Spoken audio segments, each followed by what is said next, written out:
Hey everyone, today I am installing my Dirtbound Offroad Stump Winch bumper. Now, stump, whatever you want to call it. I picked this up for about maybe 300 bucks. I think it was the last one they had in stock, so I didn't have to wait for it.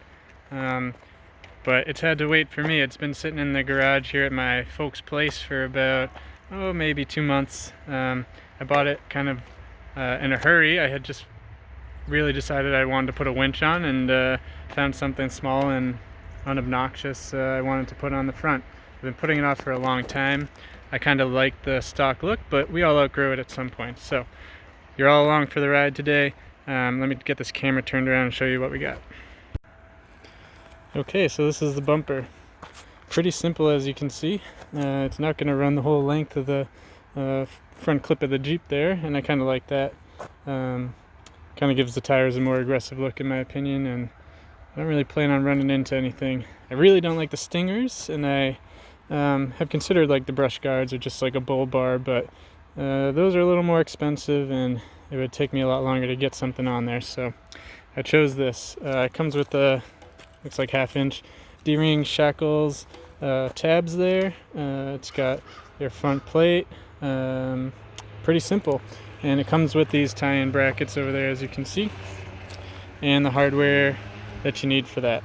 So I'll be showing you that when we get over on the Jeep. But first, I've been out here just sanding this down. As I said, it's been sitting for a little while, so we've got a little bit of surface rust to get off. And I've pretty much done all the sanding, so I'm just going to wipe it down with acetone, make sure I didn't miss any spots. I will say this stuff is far from perfect.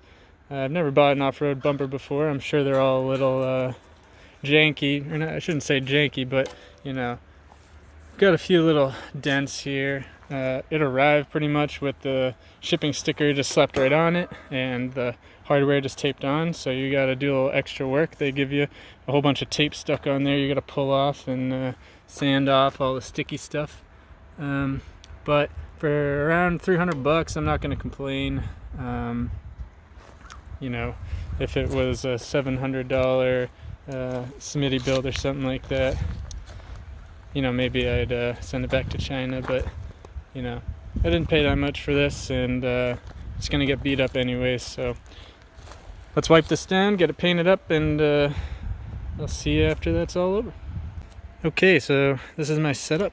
I've got my 2 sawhorses and a little piece of wood or something propping this thing up. I don't have a lot of clearance here, which will probably be a little bit of an issue, so I'm going to try and hit the bottom here first, so when the cans are full and they can still like shoot in every direction and have a strong flow. So that's the plan.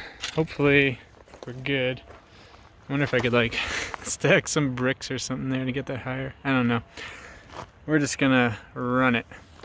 So here I got my paint warming up in some hot water. It's not too warm out here. It is warm though for March. I think it's supposed to be 60 degrees, so I think we're still in the 50s here. But I want to show you what I'm using here. So for the paint, I'm using Rust-Oleum Hammered. I've used this stuff for my axles when I swapped in the high pinion Dana 30 and the 825 in the rear. And I'm using Clean Metal Primer. So I chose this because this is the only project I've had just bare, brand spanking new metal used, so why not? It even says lightly rusted, so that's perfect. It's a perfect amount of rust. Alright, here we go. We're going to put on the first coat of primer, and as you probably know, you want to go light with spray paint, so we're just going to do some light coats here and just make sure we get full coverage by the end. I'm probably going to do 3 coats here. If you're anything like me, you never follow that light rule and you're just like going ham with the paint, so we're going to really try and abide by that, since this is going to be up front and the first thing anybody sees when the Jeep pulls up. So and I want to keep it painted as long as possible, and when you're using spray paint, well, that's just not always your best option for longevity. So let's do it right, and hopefully we won't have to do it again soon. So here we go.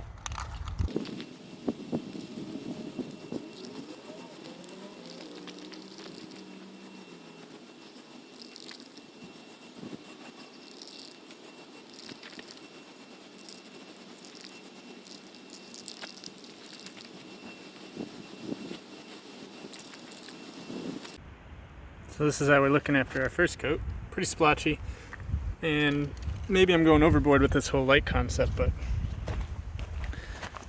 you can always add more. You can't take away runs. Well, I guess you can if you want to.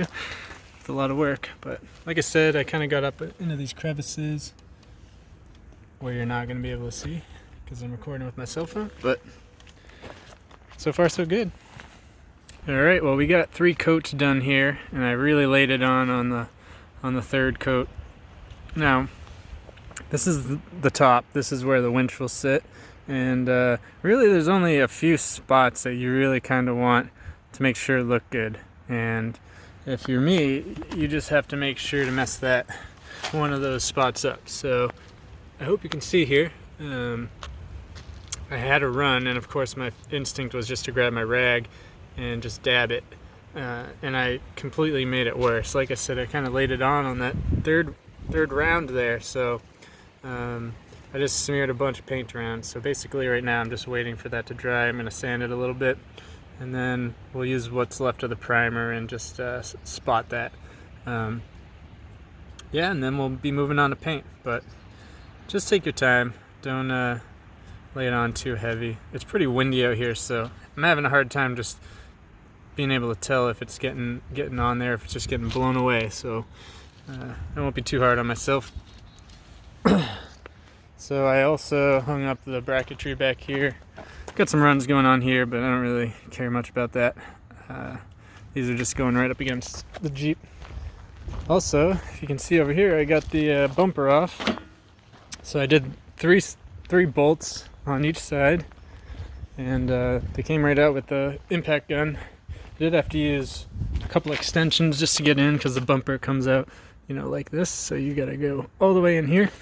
So it was 1, 2, 3 just to get the bumper off, and these silly C-clip, or I don't even know what you want to call them, nut clips, nut certs, I don't know. It's the same stuff that holds the actual bracketry onto the bumper over there, and on those ones they tend to rust out, and I had a lot of trouble with that, especially because they're Torx bolts that go in, and we know how I feel about Torx bolts. Anyways, I never knew about this tag in here. See if we can get a focus. Maybe somebody in the comments can tell me what this all means. It's all a bunch of hoopla. I do see a 4D, 4-wheel drive maybe, and I see XJ. Woohoo! Yeah, we like XJs. So, I don't know. It's probably some sort of identification, but who knows. Anyways, I think I have a little more work to do. You can see on this side there's no bolts supporting anything, so there is hardware included for 3 longer bolts, and I think it's all right here. On the driver's side we have the power steering pump, so we did 1, 2, 3, so it's really got to be 1, 2, 3. So I got my work in store for me. Alright, so quick update. Yep, I broke one of them. There's the culprit. I should have known when the Ooga Doogas didn't get it. But hey, I thought, oh, there's red Loctite on these bolts. I might as well just give it 1 crank. Nope. All the other bolts came out, meaning the other 2. But now I have power steering gearbox just hanging out. Alright, so we made some plans, and per usual, the Jeep made some other plans. As you saw, I broke that bolt. There's a few ways this can happen. Plan A is that I gotta go swap up some cars and make sure I have a ride to get out of here, and I want to pull the box out after I move this out of the way. Right now I'm blocking the garage. Put the 2 bolts back in, back it out. I'm going to drop the box from the frame and see if there's any meat on that bolt on the other side. Looking online, it looks like a lot of people, they break the bolt right where the spacer is, or it gets frozen in the spacer. So if I have that much that was in the spacer that I can grab onto with some vice grips, maybe there's some hope I can get this thing out with a little heat. So Plan B involves a new box, pulling the pitman arm, lines, everything. So hopefully plan A works out. You guys know this is just how it goes when you work on an XJ, so I don't have to preach to the choir necessarily, but you can't get all wrapped up and stressed and upset about all this stuff. Bolts break literally every time I work on any new part of the Jeep, and I used to get wicked upset and stressed out, but you know, it's just a couple new parts and maybe a few days, and I've got a lot of support, friends and family around if I need a ride or something. So we're gonna deal with this this problem, and you guys are along for the ride. So let's finish up that bumper.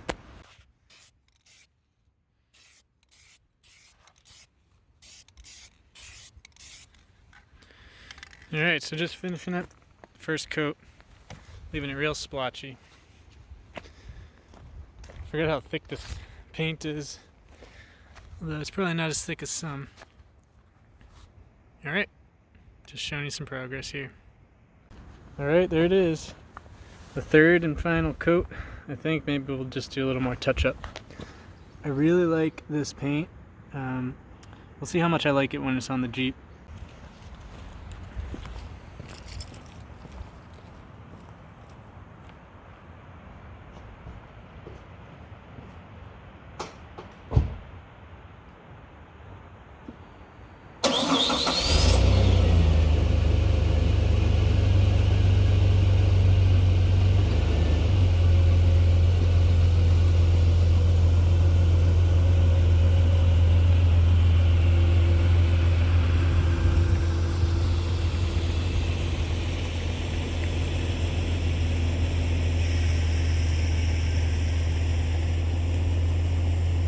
Alright guys, so a little update here. I took the other bolts out after I moved the Jeep over here, and I pried off the box from the frame there, and as you can see, I have a little bit of a problem. But it could be good news because the bolt broke right here.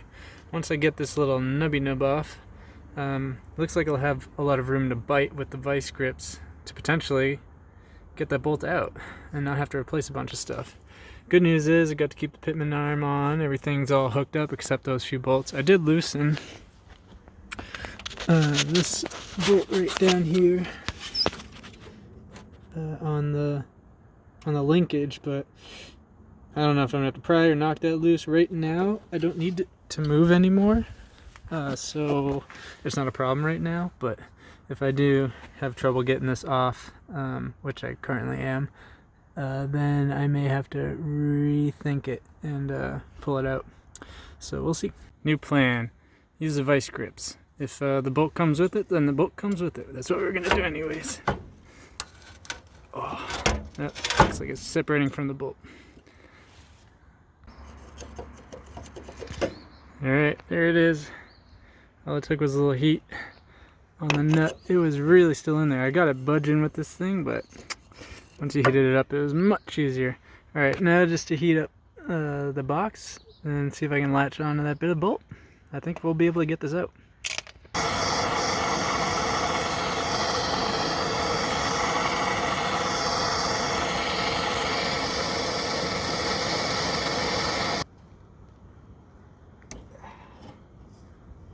Yep, there it goes.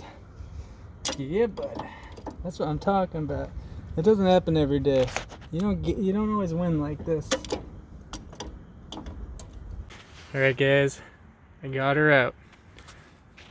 So now we're only out one bolt and the spacer, and that's it. So we'll come back another day, put the new spacer in, we'll get a steel one, and bolt everything back up with the bumper. And the sun's still out, you know? That was a pretty easy fix. It doesn't always work like this. Like I said, you don't always get the bolt out, but this is pretty lucky, so we're gonna cherish this moment. I got the one bolt here that goes through the power steering. I think this one probably goes through power steering as well, but I'm just gonna get the impact, good old impact on there, and hopefully we don't have any problems. My girlfriend asks, is there any chance the Jeep will be immobilized today? And of course, I said no. There's always a chance, even if I don't even do anything, but don't tell her.